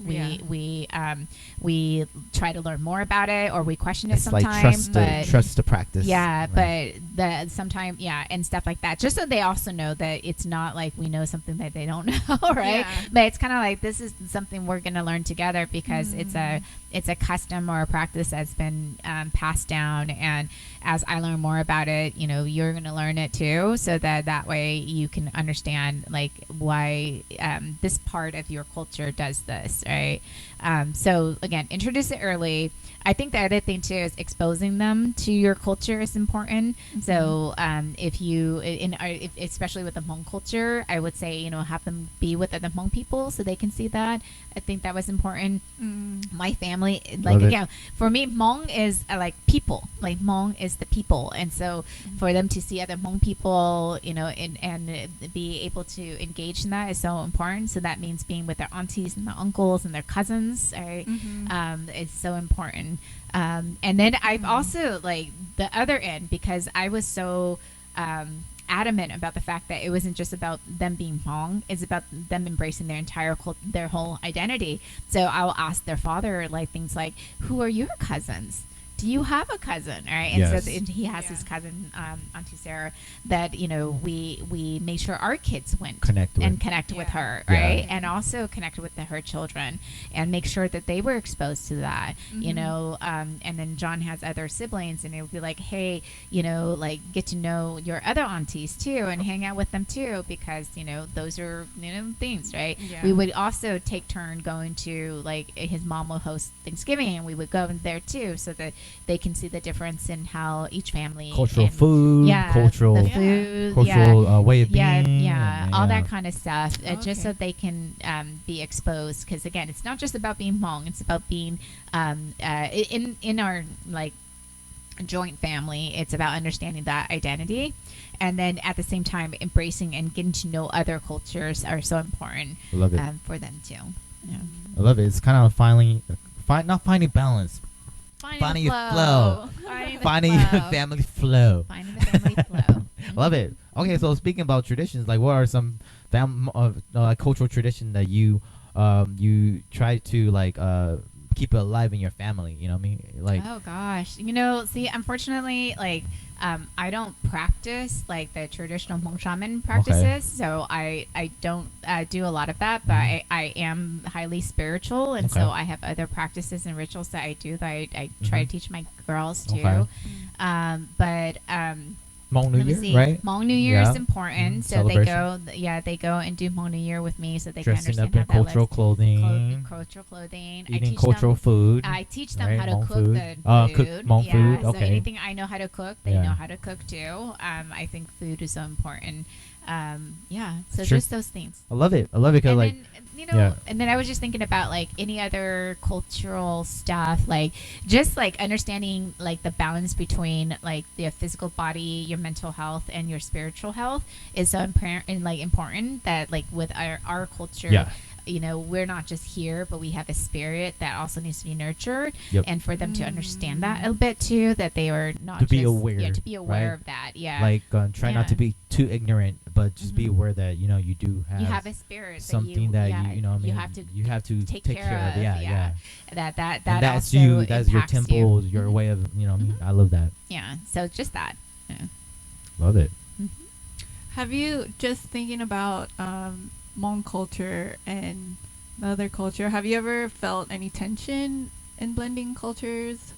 Or oh gosh, I want to say, I have, because again, I'm going to speak from a Hmong woman perspective, right? Yep. Like I am the traditional Hmong wife, right? But like, really? I am, right? But my husband isn't Hmong, but I'm still the traditional Hmong wife because that's what my mom taught me to be, right? And yet, it's still like I have to do both. So, or I should say, I do both. So I'm the traditional Hmong wife, and then I'm also this like me as like again Koua. Your own discovery. My own discovering as a mother. Yeah, as a mother, but then also this other like persona or like who I am like in the world beyond just my community, right? Or my family. So like for example, when I was married, like my husband is the head of the household like that, right? And so respecting that and understanding that certain decision making, deferring that to him, right?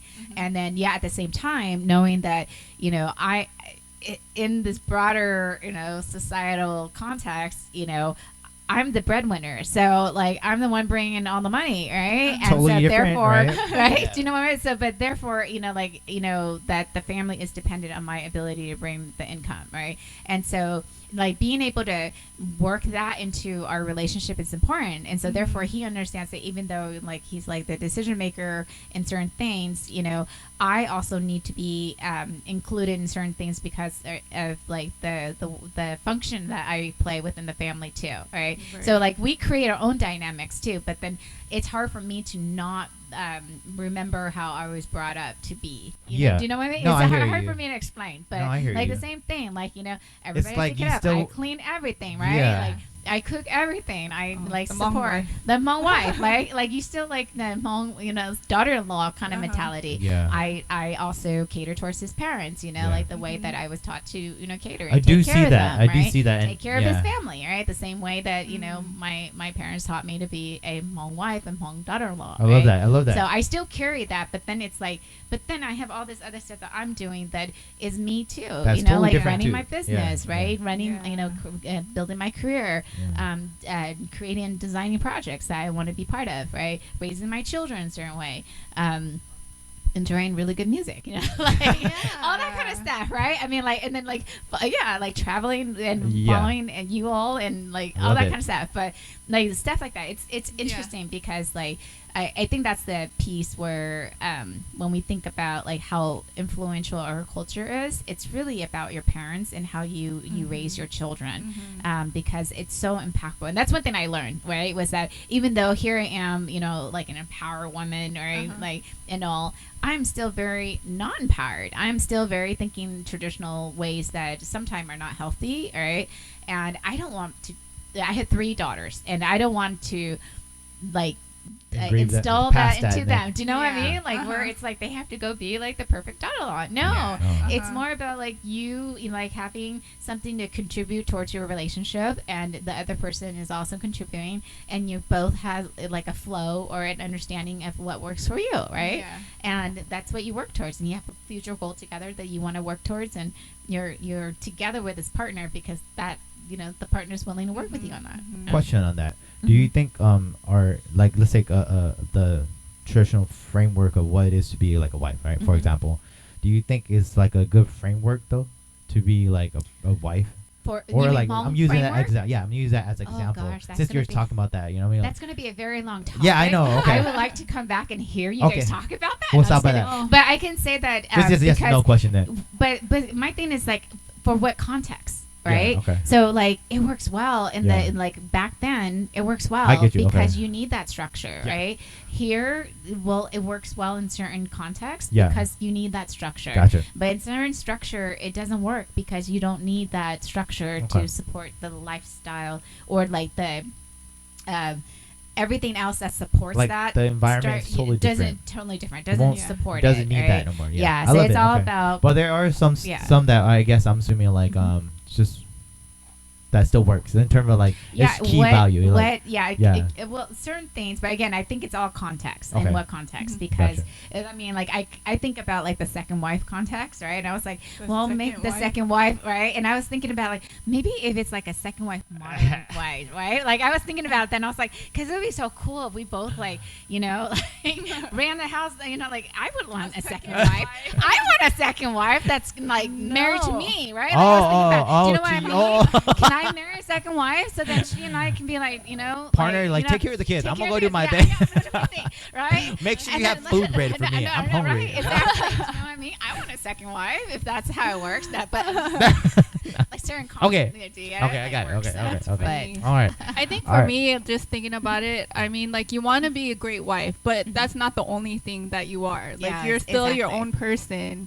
And you're building a family together, but of course you want to be the best person you want to be. You want to be a great leader. You want to be a great worker. You want to be a great wife. You want to be a great daughter-in-law. So you're not just one person your whole life.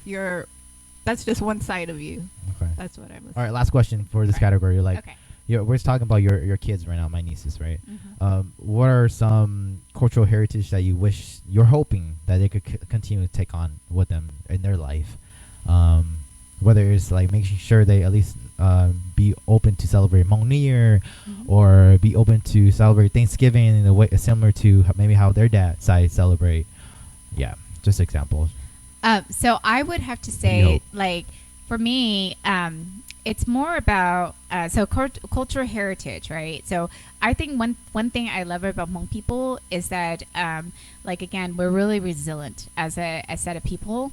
And so I want them to carry that with them, this notion of resilience. And then that for me, resilient for me is hope. And so I hope that like in my rendition of like having these children and like being able to instill something to them through my culture would be resilient, and then hope is what I add.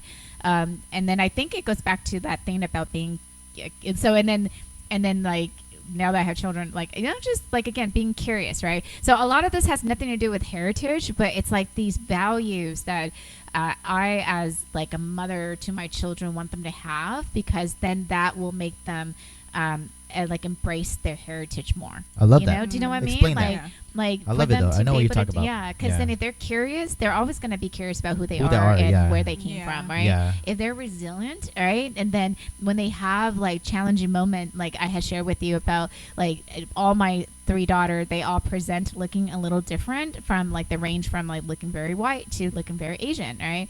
And it's like a spectrum between the 3 of them, and I want them to feel resilient when they get to a point where they're feeling challenged about how they look or who they are, or they show up a certain way and people aren't accepting them for who they think they should be, and I want them to be resilient. I want them to tap that Hmong resiliency and be like, man, I'm gonna make space for myself here too, and I'm gonna thrive where I can, and to have that mentality with them. I want them to have that, right?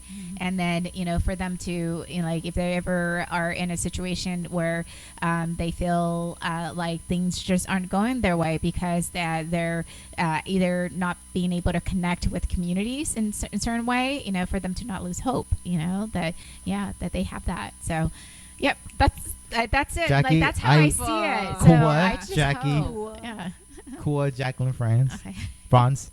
That was amazing. I want to let you know I didn't expect that too, because it's true. I totally believe you in that. I do believe that our Hmong people are resilient, and we always find a place and we always find a way to be who we are and live where we live and create something out of nothing. And I love that you mentioned that, and I will hope my niece carry that too as well.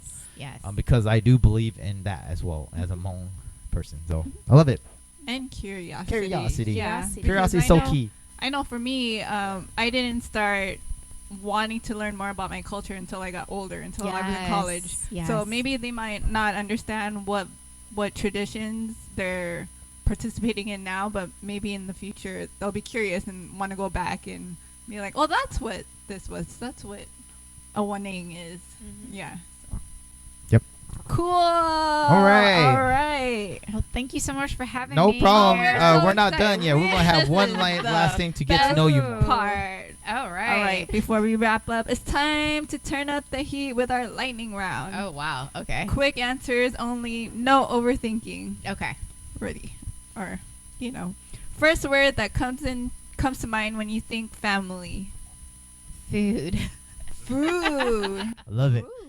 What's your go-to comfort food? Gosh, I want to say that boiled chicken with rice. Boiled chicken rice. Ooh, that's my favorite. That's Danga's favorite too. Oh, see, favorite Hmong dish to cook or eat? Yeah, and so cook is I liked. Okay, so your pho. I'm not going to talk about that. That's for another time. Well, see, because so my thing was I was going to say pho and la, right? Pho, those la. are two. But the thing about this is that, again, Hmong people have traveled throughout lots of country and are influenced by the countries that they live in. So, like, pho and la is regionally. like Laos food and Vietnamese food that we've, are influenced by, and we've kind of adapted into our culture. Yeah. And so we have a twist to it, but, like, I love making la, right? La. And I love my pho that I make, la right? And pho. We just had our pho. La and pho. Really good. Really good. Now I want to taste your la. I know. Song that instantly puts you in a good mood. Song. A song. I have one in my mind right now. I want to see. I know, but it's just lately. No, it doesn't matter. Of all time. I know, but then I hear just so many good songs, though. Just give us one. Oh my gosh, but that whole golden song from Koua Jacklyn right now is the song. No, I mean, for now, right? Like, when I hear it, like, it puts me in a good mood. I thought you were going to say. But I was thinking, like, songs, because I have, like, oh my gosh, those 90s songs I know. are so good. Give me one. Yeah. My God, like, Hopefully One Headlight by Oh, that's the one. I said it. That was the one. I was like, oh say that song. God, Say that song. I love Say that song. Cake, I'm telling you, like, 90s song. Like, anytime I hear I love 90s songs I love too. it. Third Eye Blind. I'm a big Third Eye Blind fan. Yeah, Ooh. Third Eye fan. Third Eye anything. Hey, I love that you said what I thought. Yeah. Right? Yeah. Wallflower, One Hit Light. One Hit Light. Oh. Check it out. Like, when I hear it, I'm just like Matchbox 20. Yeah. Like, all those, like, all the I good will songs. those. Yeah, good. Matchbox But right now, 20, like Rob Thomas. Mm-hmm. Yeah. Mm-hmm. Which Hmong word do you say the most at home? Achi. Ooh, what is that? Achi? Achi.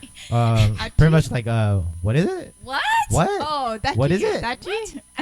Yeah. Achi? Oh. Yeah, my kids are always saying, I was like, well, actually, it's because it's hard.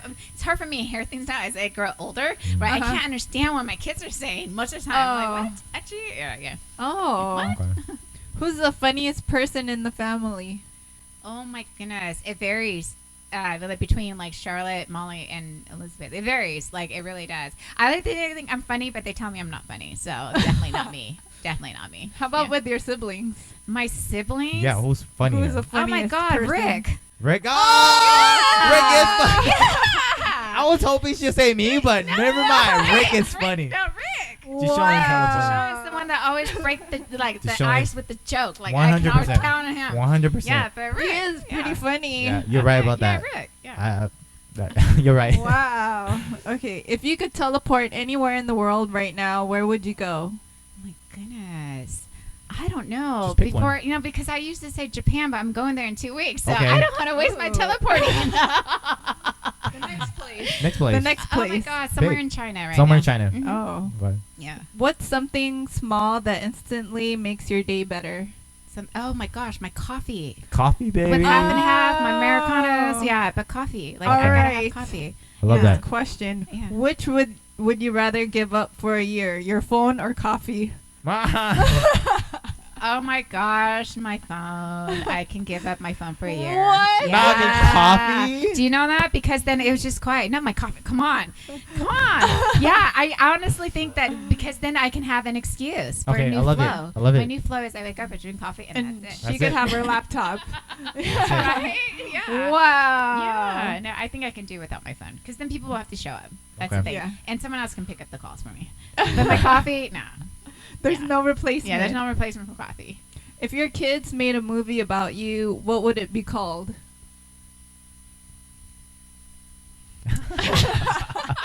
Okay, so I first thought thing of the that- title. No, I thought of the title too, right? I literally thought like, of the title. My mom knows, and my mom has no idea what I'm going through. Oh, okay. Oh, okay. Yeah, but right now, because they're teenagers. Okay. Yeah. Right now. Right now, they Okay. think that I have no idea like what they're going through. When I'm like, come on, I could hear I've Charlotte say been that. through it all. I could hear Molly. All right. Yeah. I could hear I know. Lizzie. I have no idea what they're going. No, trust me, I know exactly what you're Yeah. going through. Mhm. Oh. But yeah, they say that all the time. That's a new face for me. Yeah. Interesting. Favorite Hmong New Year memory? Oh my gosh. I want to say that when we just like, okay, it's not a favorite, but can I just say a vivid one? Yeah. So back in the days, for some reason, we went to Hmong New Year at freaking 5 Hella o'clock early. in the morning. Hella Do you know early. why? Parking. And, yeah. It was a parking issue. Okay. Wow. And so like we would have to Wow. go. I just People thought would we- go early so they can just park closest to the Hmong fields where it is. And yeah, so vivid memory of Hmong New Year is 5 o'clock in the morning. Waking Eating- up, right? Eating Huh? sticky rice Eating with sticky chicken, rice and chicken, salt, waiting pepper, in the and car, chicken in the waiting car. for the waiting. festival Just to chilling, happen. getting dressed Yeah, near getting the dressed car. at the car Yeah. because that was the only way we can all make it on Yeah. time. At least by 5, my right? sisters, you guys were getting dressed. I Yeah. just was just running around. Yeah, Yeah. but I would say that getting ready, like, Yeah. yeah. Now we don't do that because parking is so much better. Like venues are better, so yeah. Now we but know to that go was it. at the right time. You know? Yeah, and that too. Yeah. Yeah. Yeah. True. If you could time travel, what decade would you go to? Oh my goodness. I don't know. What? Oh, I thought don't you know. No, like, I want to say this. Like, I have to say that, because as a woman, like, I Oh. always think about, like, it's so, like, I get every it. decade gets a little bit better for us, Yeah. right? And so Yeah. I think Yeah. I might want to go to the future versus the back, Ooh. and like kind of decade in there. Kind of want to see where How it is. how it is in the future. I like that. Yeah, Oh. versus going back, because I would not like to be a woman in like any other century right now besides Yeah. like here and then maybe in the future. I you love know? that. I love that. Yeah. Okay. One thing you wish more people understood about raising mixed kids. That they are my kids. No, Like the I'm nanny. telling you that they are my kids because like Yeah. sometimes I know some people are thinking like, are they adopted? You know? Oh, Is she the yeah. nanny? Oh, yeah. Like, Oh, she the nanny? Yeah. You know? I mean, that's But what I I don't know, like get yeah, sometimes. But right? Do you know what I mean? I don't Right? like get your her know? auntie get that too. Right? I'm telling you, yeah, Like, that they are are she my the kids. nanny? Yeah, they're my kids. No, yeah. That's so funny. Sorry, that's the first answer. It's okay. but yeah, No, it's sort of like I understandable. said, No, they you know are what? my It's so kids. interesting that you say that because Yeah. there's connection somewhere out there. You know what I mean? Mhm. So What's one thing you're proud of lately? Just that I've decided to change my flow a bit more because my kids are, at an age where they need me much more present and Mhm. available, and that I made that choice. Yeah, Nice. to do that. I love it. Yeah. Okay, last one. If you had to describe your family in 3 words, what would they be? You're talking about my immediate family, right? Yeah, not my your- crazy. your immediate Mother-in-law family. family. No. I'm just kidding. You can do Your another family. set. You can do another set. Not I just including want me. to say that my family is creative, sweet, and I want to say kind. Kind, Creative, Okay. sweet, and kind. creative, sweet, kind. Hey, that's all you guys. Yeah. like that. Right? Yeah. Creative, sweet, kind. Love it. Powerful. And loving. Koua Yeah. Jacklyn Franz, thank you so much for Of being here. course. Thank you so much for taking your so time much. to be on this podcast and this platform. Thank you so much. Yeah. Is there anything you're doing right now, and where can people find you or like, get contact with you? So Let them know. I would just say, again, I'm on LinkedIn. So Okay. if you want to know more about my previous work or work that I'm working on right now, they can find me on LinkedIn at Koua Franz. And I am probably the only Koua Franz in the entire world. One of a kind, baby. Yeah, I've If you never put heard that of Koua in, yeah, Franz. the 2 names at least together is one of a kind. You should be able to find me on LinkedIn, social media, and then I am in the process of like working on a new initiative where I'm trying to connect Hmong women throughout the world, and so I've launched this project called Hmong Women Connect. So if you're interested in that, you can go to Ooh. hmongwomenconnect.com and enter your information and stay connected. And as I'm launching that project, you'll get updates and invites. And the idea is to find a way for all of us to connect and stay connected. So I'm doing that. And then if you're interested in if you're interested in the work that I do or have me join your team for any upcoming project, you can also find me at kouafrance.com. So Ooh. I'm definitely open with my Koua Franz professional services support. And I highly recommend her. Yes. We have 5 accomplished so stars. much together as you know, she has helped me accomplish so much as you know, as a big sister. As a big sister and as a person who is out there producing, doing stuff. So I recommend her. And Koua Franz, thank you so much for being here again. We appreciate you. And I really don't have a Hmongipino question, but what I heard you say there is connect, right? And I guess I just want to ask our audience is, how do you connect with your people? What do you do? Is it social media? Is it like going out there doing community work? Let us know. We want to know. Again, whatever you guys tell us, we do see it. And the more we grow, the more you grow. So thank you so much. We love you guys. We're Hmongipino. Koua Franz. We're out. Peace. Bye.